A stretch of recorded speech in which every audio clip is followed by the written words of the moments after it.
So after 5 months of living in this thing, we've come to the realization that the layout of the vents in the roof are not ideal for full-time living and not being plugged in, trying to boondock as much as possible. The rig's 38 feet long, and the windshield is the largest heat producer of the whole RV. Letting the sun shine in the front, even with the curtain closed, it's really just radiates heat up there. And to evacuate that air, we have the first of the vents is halfway down the rig, right there in the middle of the kitchen. And there's another one in the bathroom back there. But you got 17, 18 feet from where the heat's being produced to where it's actually being evacuated. So went ahead, and when we were going to be by one of Allie's friends' houses in Texas, had a new Fan-tastic fan shipped to her house, so when we got it we could pick it up and then at our leisure be able to put it in place. And that is what we're going to do today. We're going to cut our 101st hole in the roof since we bought this rig and put in a new vent, completely new, rather than just replacing the old ones where they already had holes, already had wires run to them and everything. We're going to actually be putting a new one in between the frame rails, the lighting here, the solar panels on the roof. We've got one perfect spot right up here by the front, and hopefully that will end up making our lives a little bit cooler when we're baking in the sun. So we have the actual fan, its wiring and remote. We got the vent cover that goes over the top, and the vent cover comes with a debris screen and some mounting hardware. And we also got a bug screen that helps even smaller bugs, keeps bugs from getting in and nesting inside of it. Got your interior decorative trim strip and a universal hole in your roof mounting kit, like some beautiful paste tape, so you can really smash that down when you're cinching down the screws on the flange. And of course you can't forget Dicor, which is every RVer's best friend. Self-leveling lap sealant to really just smear on around there and totally seal up the edges when you're finishing up. Now the first step of the process will be getting the layout on the roof of where it's going to go, and then also comparing it to inside too to make sure you're clear on both sides. Luckily our roof is a little older, and you can kind of tell where the aluminum support rafters are. So I know that right here is as far back as I can go. We're going to go ahead of that, and then I've measured from the inside, and that corresponds with where it's clear ahead of the last light inside, and then far enough back that the cat area isn't getting encroached on either. So we're going to take some measurements and get centered, and I know I need to come a little forward of this, and we can take a little template, mark out a template to start cutting a hole in the middle. And after we get the hole cut, then we'll have to run the electrical through, because it doesn't actually have any electrical run to this one because it's a new mount as compared to changing out the old ones when they already had electrical in the hole and everything was done. You just unscrewed the old one, screwed the new one in. So this one we're starting from scratch. So if anybody's doing a build in a schoolie or a bus or a van or something like that, this will kind of be similar steps. So from one side to the other of the roof, it's 108 inches, which means that 54 inches would be the middle. We have some sheepy neighbors at our Boondockers Welcome site that are making a little excitement. But so center line will have 54 inches. I believe it's a 14-inch hole, but we'll get the template. But now we've got a center line that we can mark and work off of there. So the beauty trim bezel for the inside actually sits right in the outer flange of the interior of the fan. So the hole we have to cut has to be about a ½ inch wider than this beauty trim ring. So that's our starting point for our hole. We'll just go ½ inch wider and then get to cutting. Alright, so I was trying to do like the factory had when I changed out the other ones and have a little flap of rubber that rolled back down inside the hole. So I cut it small, cut the corners out, but it's still bonded with the top layer of plywood. So it's just going to have shards of plywood sticking up if I try to roll it under. So the flange is going to be laid over with Dicor all over it and everything. So I'm just going to end up cutting the hole to size. And I have circular saw, jigsaw, and everything, but this Dremel Saw Max is something that works pretty good. And I can keep a nice shallow depth to just cut through the wood and get this top piece out without cutting down into the carpeting and I can plan out how I'm going to cut that probably with a knife from the inside. But for now, I just lay a straight edge across my lines, and then go at it with the Sawmax and get this top piece cut out.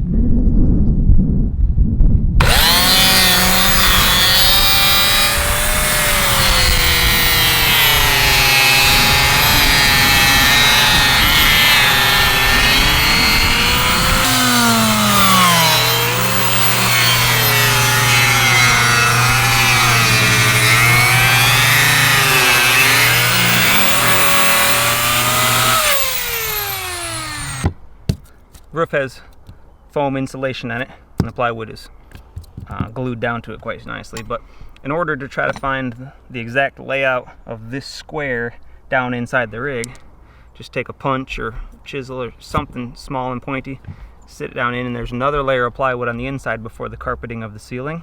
Just take it and give a good pop, and you can feel it pop through that inner layer of plywood, and that'll leave a dimple out on the inside to show where the four corners are. And then we can go inside, mark that, and actually cut the carpet with a knife, because otherwise most things, like if you wanted to put a drill through there to mark the center, the drill would grab the carpet and spool it all up and make it nasty. So now we've got 4 corner marks. We can go in with a knife and cut the carpet away, and then it won't get all bound up when we try to cut it. Now, like I mentioned, you can see the dimples formed from where I punched through, so I'll be able to connect the dots with a knife and cut the carpet out of the way.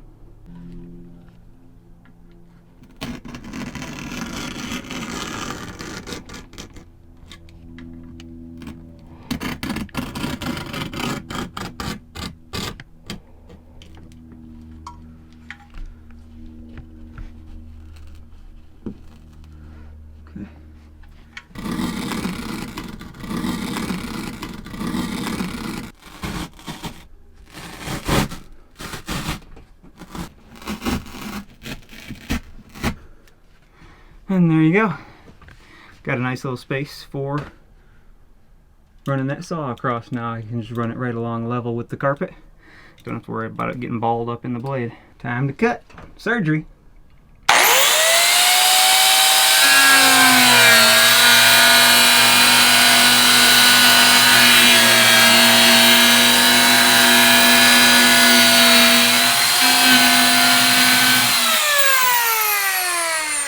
Always wear safety glasses. I was gonna say you should be wearing safety glasses. Don't be like me. I got some out in the drawer. I'll be back. Safety first. Or second, you know.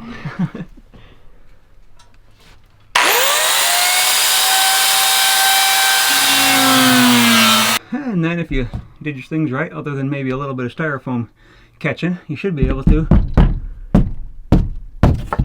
pop the hole right out. Now we have a skylight. Awesome. Just let the rain come in. Yeah? No. Just put a tarp over it. We successfully cut a hole in our roof. Now the fun part of getting some wiring over to it, because this stuff is solid foam. And the wires are either up there or back here, but these are switched power. So, gonna have to come from up here for power. As you might be able to tell by the lighting change, it's taken a little while, but I finally got some electrical run through the ceiling insulation, which was a pain in the neck. But I got it. So we now have power run here, and we've got the hole open, we've got the fan there. Now to prep the surface, you're gonna wanna get some mineral spirits. That'll help clean up all of the dirty surface on the top, and it also acts as a solvent that kind of softens and loosens the, kind of makes it tacky, I guess you will, and it really helps bond with the die-core when you go to put that on. So it becomes almost a chemical bond as well as a physical bond. So when you're wiping it down, it almost starts to feel sticky from the solvent properties acting on it. I'll go ahead and get the whole surface prepped and get back with you. And kind of get a little tack, like I was saying, from the solvents and the mineral spirits once you clean it up. And got the universal vent install kit. It comes with some butyl tape on it.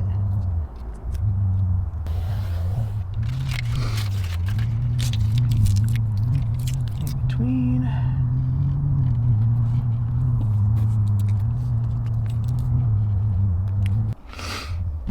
Now at this point,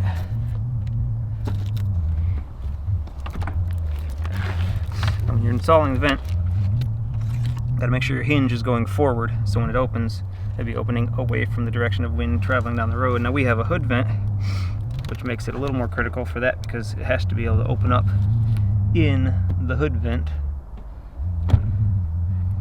and the same contour as the hood vent. It'll open up into the pocket of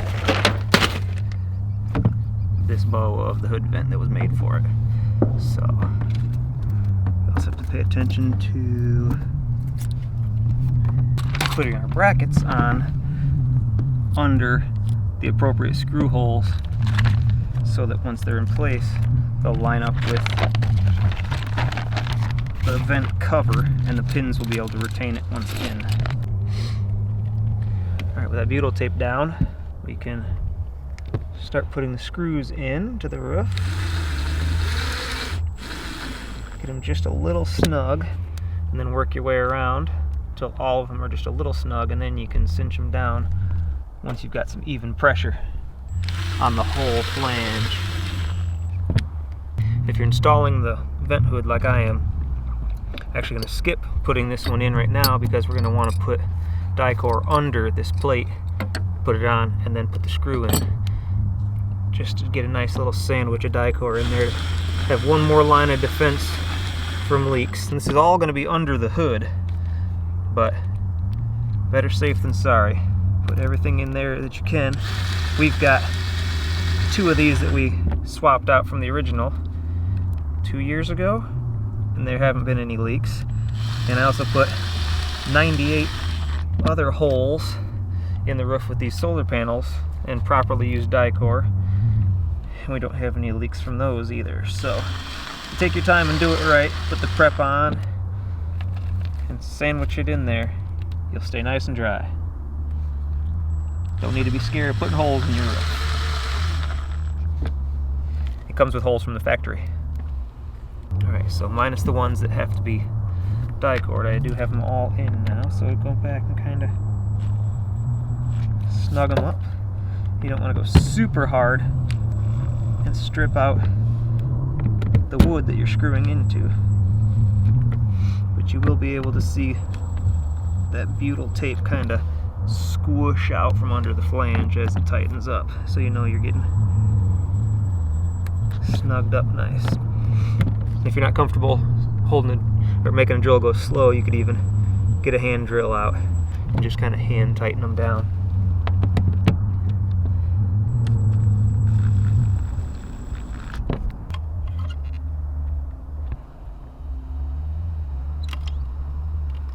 So get some die-core on the ones that need the screws still. The last 4 screws.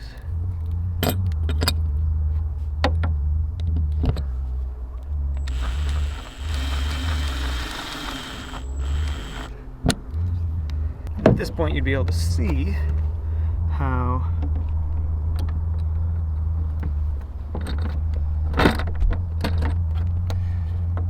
the hood fits over the pins, and then they just give you cotter pins. Clip it on there. Once you clip all of those in, that just holds it right down onto the flange that's bolted into the roof. But we still need to die-core everything, so I won't put that on yet. Once you go around everything, up over the screw holes and all the way up over the edge of the lip, you want to get up over the edge of that lip. It's a self-leveling sealant, so it'll kind of just form into the cracks and crevices and level on out. And when it cures in the morning, we'll be able to throw the lid on and call it good up here. Well, last night we simply tapped the power and ground together here and put the beauty ring back up, and I thought the 1 hour of me getting wires up front to get a power source was going to be enough, but turns out that's not the case. I had left these panels here removable to get into the wiring for all the overhead lights and the fans and all that stuff, but turns out all the power back there is switched power. So you'd either have to have the fans on or the lights on or something on in order for the fan to run. So then I got to tear apart the A-pillar and start working my way down from here, down the A-pillar behind the dash. Then I found 12-volt sources over there, but then I realized that that's all off the chassis battery. And we don't want to be powering everything off the chassis battery. We want to do the house batteries that the solar is charging. So at that point, everything up here is chassis battery. So I ended up having to run all the way back here to this light source, get in the cabinetry here, pop it up. We actually ran electrical down behind this, along the trim underneath, and then joined up underneath the dash so that the lines coming from here down the A-pillar and down the dash could join up with the ones that came down from there and got a junction. And now we've got power that's constant off the house batteries to the fan, and she operates just fine. Still need to go up top and throw that hood on now that the die-core has set up overnight. And that will be the final step to assembly. Getting pretty windy today, but bring up the hood that we have put the grill in and the bug screen in, and it simply sits down over those mount pins on both sides. Kind of line it up, fall into place. And then they provide a washer for each pin and a retaining pin to hold it in place. So now we can have the vents open while it's raining. The vents themselves come with a rain sensor that if you were to leave and have them open, it started to rain, it would automatically close, and we know that works. But for us to be able to leave and have them stay open for the cats, put these hoods on, then the rain's not getting in, the sensor's never going to trip, and it won't close. They'll stay open and let us have the air getting exhausted all day long. Good to go. Well, along with adding in the new vent up front, we also came across a little something on our wheel well. Got to our latest camp spot and realized that this piece broke off in the wind. The little tabs that hold it broke off, so while going down the road I had to throw a little nut and bolt through right there. So we're gonna have a little project on our hands. We can make a new one based off of the front one here. Gonna take a fiberglass mold of that one and make a whole new one from scratch, paint it up, and throw her on. So the first step of the process for me is to tape off what I'm going to make a fiberglass positive of. I would normally use this to make a mold and then mold a new piece on the inside, but being that it's going to be a full fender all the way back there, the fact that it's going to be 1/8 of an inch thicker than this one won't be a big deal. I'm not trying to make a piece that molds in with the old piece and it would have a little blend line in it, so I'll just make the fender a little bit bigger, make my life a little easier. So first step is to get the tape down. Then I got to use some spray adhesive on the back of tin foil, and then put the tin foil all the way around as well, because the adhesive I got is industrial strength. I don't want it to try to pull off anything off the motorhome. So this painter's tape is a low quality adhesive, so it'll peel off of here quite easily, but I use that as my surface to put the foil on. The thing that's really nice about not having to make a good perfect mold so that the inside of it is crystal clear is I don't have to worry about getting the foil perfect. I can just get it adhesive down there, call it a day, because I'm going to be able to sand down the outside of the piece that I make rather than the inside of the mold. So quick and dirty. Well, somehow here, like always happens, I forgot to turn the microphone on. But basically I was just going over the fact that in the flatter areas along the face of the fender I will use fiberglass cloth, lays down nice and flat. But when I have to go around the edges and the corners, I'm going to use this chop strand mat, because the free formability of it as it wets down, there isn't a rigid pattern to it, so it can kind of form in all directions. And got to mix up some resin and get to work.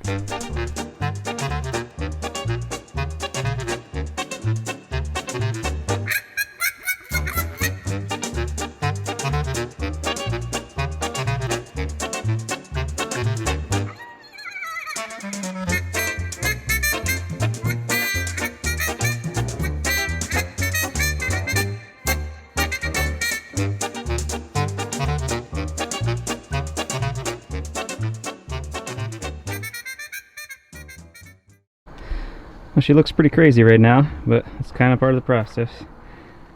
Got the main form all saturated, and the little edges don't get as much resin on them. Makes it easier to cut them off in the end, but gonna let that set up, and then we can pop it off and add some structure from the inside, sand it down on the outside, and we'll have ourselves a new fender flare. Well, it's hardened up enough for me to try to take it off, so it's not always simplest to get things off like this, but we will do our best and try to release this.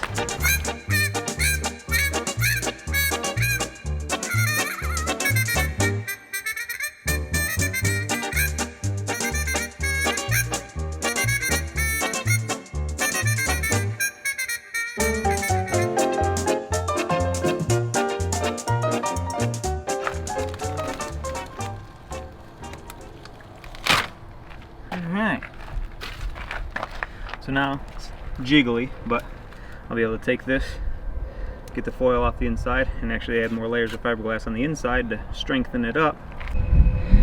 Just doing a quick rough trim on there, you can already see how much more like a Fender it looks rather than having all that hair on it. And it just sits right over the top of the other one. Alright, slowly making progress. Got all of our back support layers added on to it, and then I've sanded down the face and taken a grinder and gotten all of the most of the furry overhang off to get it at its proper shape, getting it sculpted to look a little more like a finished product. So a little bit more trimming and shaping around that curl on the bottom, and then we'll see about how smooth I can get it, see if I gotta add any high build primer or body filler or something to make it close. Had to take a couple days off from the project because it was cold and rainy here in Texas, but got back on it, and we got some body filler, a couple layers of body filler, and some sandable primer, high build primer and stuff. Got that all worked down, got everything smoothed up pretty nice. We're looking at a good shape. This is the original, but there's only 2/3 of it. That's why we're making a new one, whereas this one's the full shape. So now I have to glass on some brackets to the back of it to have something to mount into the wheel well and hold her in place. And then once the brackets are on and mounted, then I'll get another full coat of primer and get some paint on there. Got the wheel well mocked up in place with some tape, so we can go ahead and get the mounts on the back. They have to go from this piece of wood across the back of here, but being fiberglass to wood, I don't want any rivets to show, so I'm going to cut these down a little bit to fit on the back side, and then basically put a ribbon of fiberglass over the top of them onto the back side of the fixture. We wrapped over the top to seal it in, sandwich it in, so there's no rivets or anything sticking out. So modify these down and get to work. Well, we have gotten paint on the fender flare, and this is our original piece. So out of a spray can, we got a pretty good paint match. I mean, it's not perfect, but for just getting something out of a spray can, it's pretty on point. So getting ready to install it now. Well, folks, with a couple screws installed, there you have it, the final product. Say she turned out all right. Not a perfect Fender, but pretty darn nice. Nice fitment all the way around. Pretty close color match. One more project on the road, off the list.